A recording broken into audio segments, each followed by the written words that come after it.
In this video, we're going to talk about buying turquoise.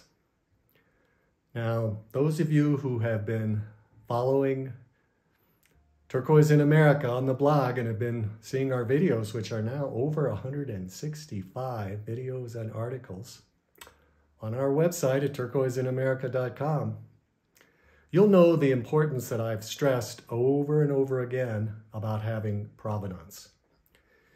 You do not want to be in a situation of all those folks you see on Facebook and Instagram where they're putting up some turquoise and saying, does anybody know what mine this is from?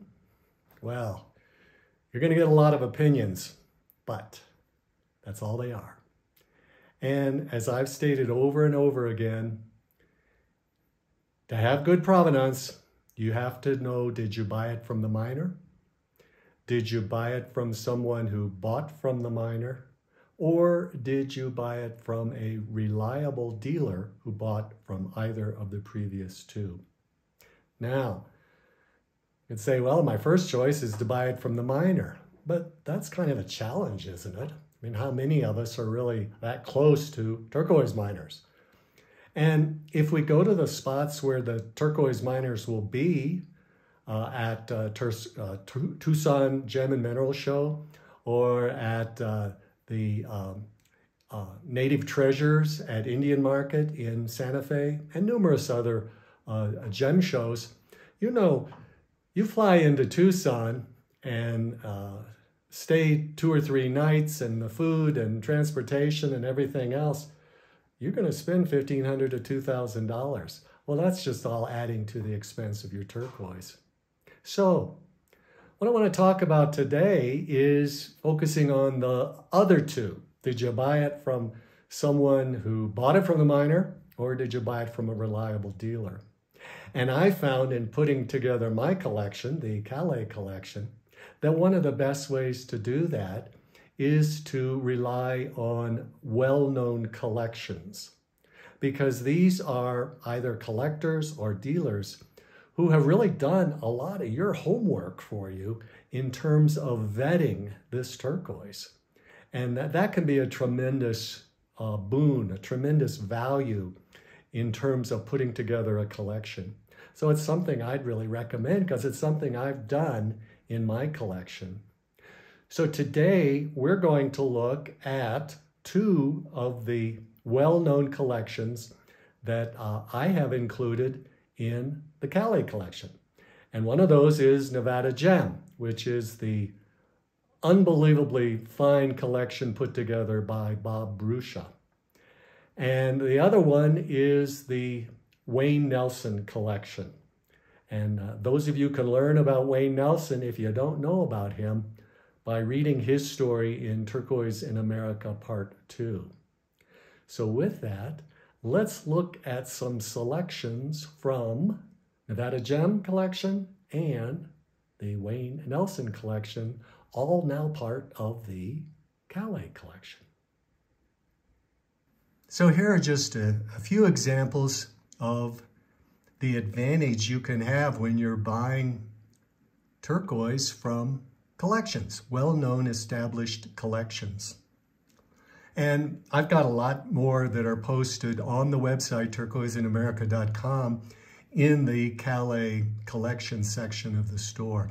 So if you want to see more of these, you can go there and take a look at them there. But let's start up here on the top. We have these 3 selections at the top are from the Nevada Gem collection. And these are from Bob Bruscia.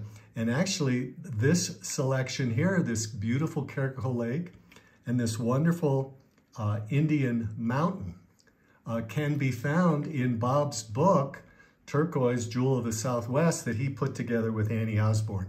That has been out of print for some time, but you can get a copy now. I encourage you to do so before that soft cover goes out as print as well. It's a beautiful book, highly recommended. But here we see the Caracol Lake. This, of course, in a very, I would judge this, I gave this a pretty high grade on the turquoise grading system, about 90, which is getting really close to gem grade. I graded this as very high grade. And then here with the Indian Mountain, you know, Indian Mountain in the higher grades, the very highest grades, comes in both a dark web and a red web look. And this is what I consider the highest grade of Indian Mountain, which is the red web look. With this beautiful, very distinctive blue that when you see that, it really jumps out as Indian Mountain. Then, of course, we have what Bob is most well known for, because he's the owner of the Lander Blue claim, and he has really sold a lot of Lander Blue. You can hear Bob's story in Turquoise in America Part 3. We have a wonderful photo there of the turquoise, that the Lander Mountain turquoise, that he bought from Rita Hapgood when he bought her small collection. And you can see that in Turquoise in America Part 3. But I encourage you to get your copy soon, because the unsigned copies are sold out, and you can only get signed copies now, and those are going to be gone pretty quickly. So we have the beautiful Lander Blue, the most expensive turquoise on the market. We've got, this is not from a collection, this is from the miner. So I thought I'd put that in there. This is Cheyenne, which is the old Hidden Treasure claim. And Hidden Treasure has a long, long history.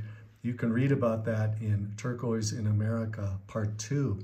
But Jesse and his dad Tom own, and his cousin own this claim now. And you can read Jesse's story in Turquoise in America Part 3. But this is a very high grade Cheyenne. And there really hasn't been much production, because Jesse's a real straight shooter, and he's going through all the process to keep his mine legal and doing all the proper filing and whatnot. So he's kind of been in regulatory purgatory with the Cheyenne, but hopefully he'll get through that and we can see some more turquoise coming to market. Now we go down here to the Wayne Nelson collection. And, you know, Wayne has well known for being at Lone Mountain and then at Candelaria, where he had the only concession. Learn about that in Turquoise in America Part 2. But here's Hidden Valley, and I did write up Hidden Valley a little bit in Part 3, because when was the last time you saw some Hidden Valley turquoise on the marketplace? Boy, I sure don't see it. And a lot of that, because it was all sold in the 70s by Wayne. You found a lot of it in the 80s coming out in turquoise.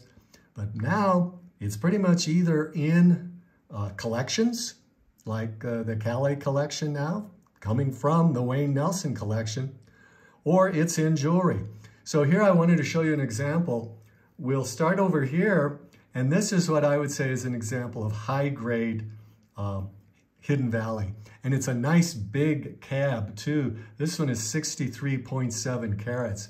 You don't see a lot of the big cabs in the high grades, because the dollar amount gets so big that the cutters keep cutting them smaller and smaller. So when you see a nice big cab in a high grade, it's a really special treat.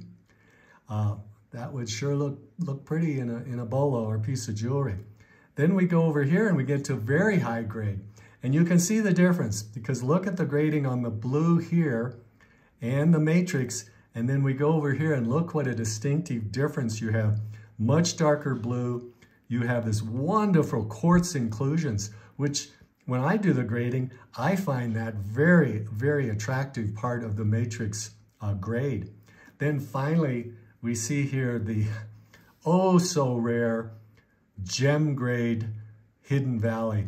And I think you'll know the story if you've been following the videos.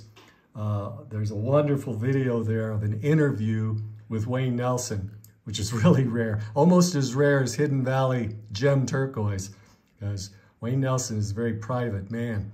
But he did do an interview with us, and it's a real treat if you get a chance to go on the website and see that. But you'll hear the story there of the only spot. He just had this one rock that all of this, I would say there may be 2,000 carats, maybe, of this gem grade Hidden Valley. And look at the difference. Look at that spectacular, very electric blue coming out, and then this wonderful green matrix background. Very, very unique. So once again, I hope you've seen, and it's been helpful to see how by collectors or traders. You can use collections as a source for developing the provenance when you are buying turquoise.